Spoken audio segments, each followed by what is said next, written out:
Falcon 9 is in startup. Those stages are now pressurizing for liftoff.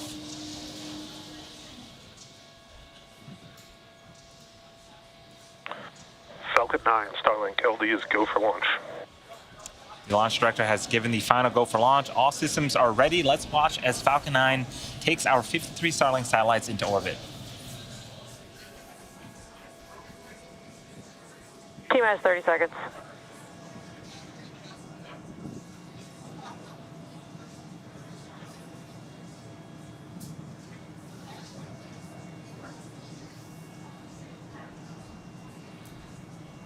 T-minus 15 seconds.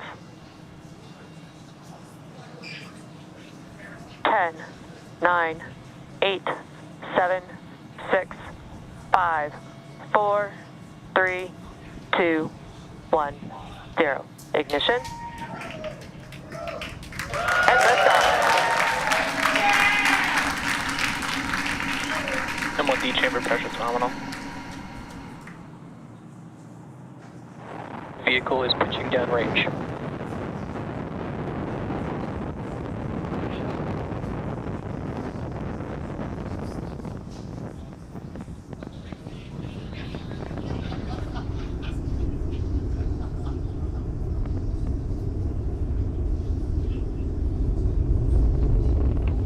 We are T plus 37 seconds into the mission. Falcon 9 has successfully lifted off from Launch Complex 39A, carrying our 53 Starlink satellites into space. Power and telemetry nominal. Moments ago, we began to throttle down the engines on the first stage in preparation for an event known as Max Q. This is where the vehicle will experience the highest amount of aerodynamic pressures. Falcon 9 is supersonic.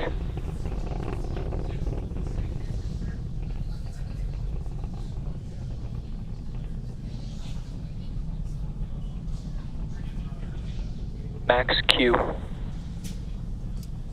Awesome. Now that Max Q is behind us, we are throttling the engines back up to full power. Coming up are a series of events happening in quick succession. First is MECO, also known as main engine cutoff. This is where all 9 Merlin engines on the first stage will shut off to slow the vehicle down in preparation for the next milestone, which is stage separation. During this event, both the first and second stages will separate from one another. The first stage will make its way back to our drone ship, and the second stage will continue its journey with second engine startup, or SES-1. During this event, the single Merlin vacuum engine on the second stage will light up and propel the second stage along with the Starlink satellites into orbit. And then shortly after SES-1, we'll have the fairing halves deploy and expose our Starlink satellites to the vacuum of space.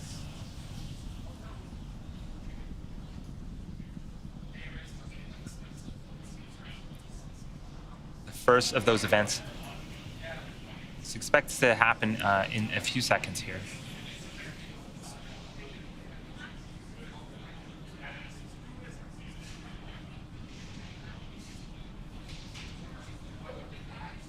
MECO. Stage separation confirmed.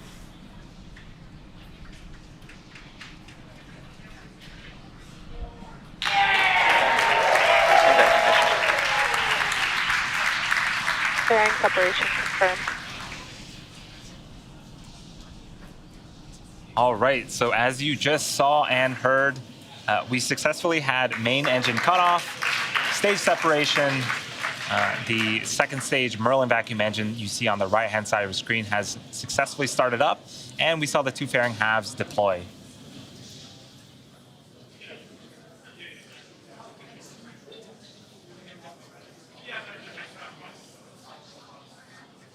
While the second stage is doing its job, the first stage is coming back home to Earth. That is what you see on the left-hand side of the screen. It needs to execute 2 burns before its 13th landing attempt on our drone ship. The first burn is called the entry burn. This is a 3-engine burn that helps slow down the first stage before hitting the denser parts of the Earth's atmosphere. And then the second burn is called the landing burn. This is a single-engine burn that brings the vehicle speed down rapidly in order to land on our drone ship, A Shortfall of Gravitas.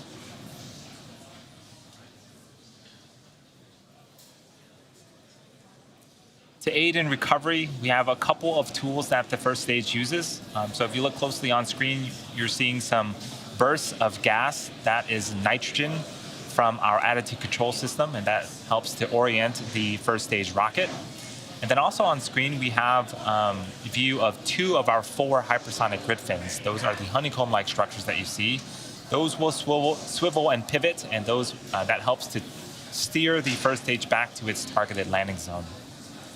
We also have 4 landing legs that are stowed at the base of the first stage. Those will deploy during the landing burn, and those will help secure the first stage as we land on our drone ship.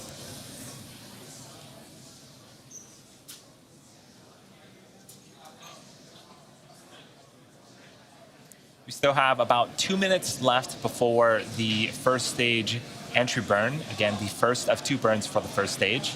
For now, we are just enjoying some great views of both the first stage returning back to Earth and the second stage making its way to space, makes its way Vehicles into are orbit. following nominal trajectories. And I just heard the call out that we are in nominal trajectory, so things, again, continuing to go smoothly for today's Starlink mission.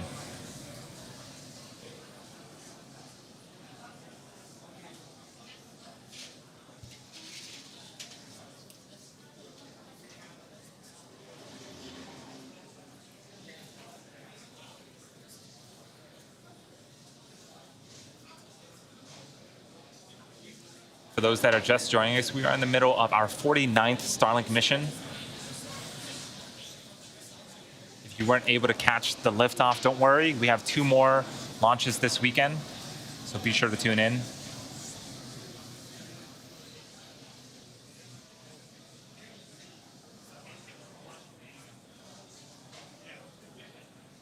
About 30 seconds away from the first stage entry burn. We talked a little bit about the engines on our vehicle.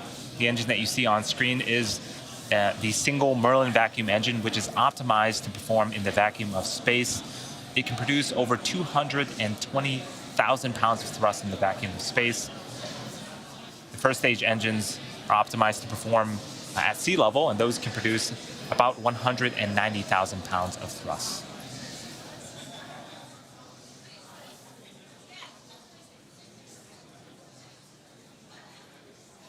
Stage 1 FDS has saved. Stage 1 entry burn startup. So on screen, we have started the entry burn. This burn is expected to last for about 20 seconds. Earlier, we saw the vehicle on the pad, and the first stage was basically covered in soot. Stage 1 entry burn shut down. This is the reason why. So basically, during the entry and landing burn, the vehicle is flying through its own plume of smoke, and that is what Both builds up the vehicles soot. continue to follow nominal trajectories. So landing burn for the first stage is coming up in about a minute, and shortly after the landing burn ends, we're going to be listening for a call out that's related to the second stage, known as SECO. That stands for Second Engine Cutoff, and we'll be shutting off the Merlin vacuum engine that you see on screen, and we'll be waiting for another call out related to the second stage of a good orbital insertion.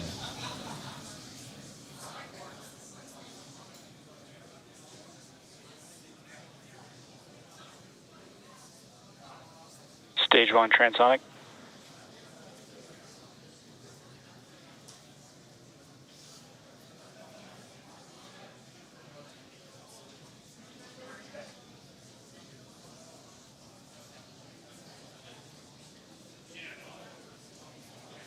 Stage 2 is in terminal guidance.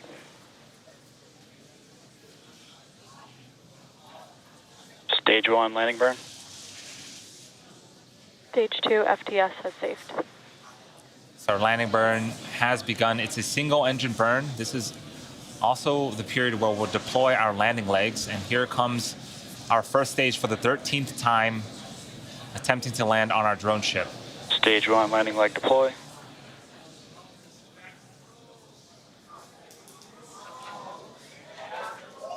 Stage 1 landing confirmed.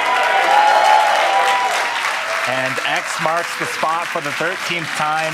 That is the first time that we have flown and landed a booster 13 times.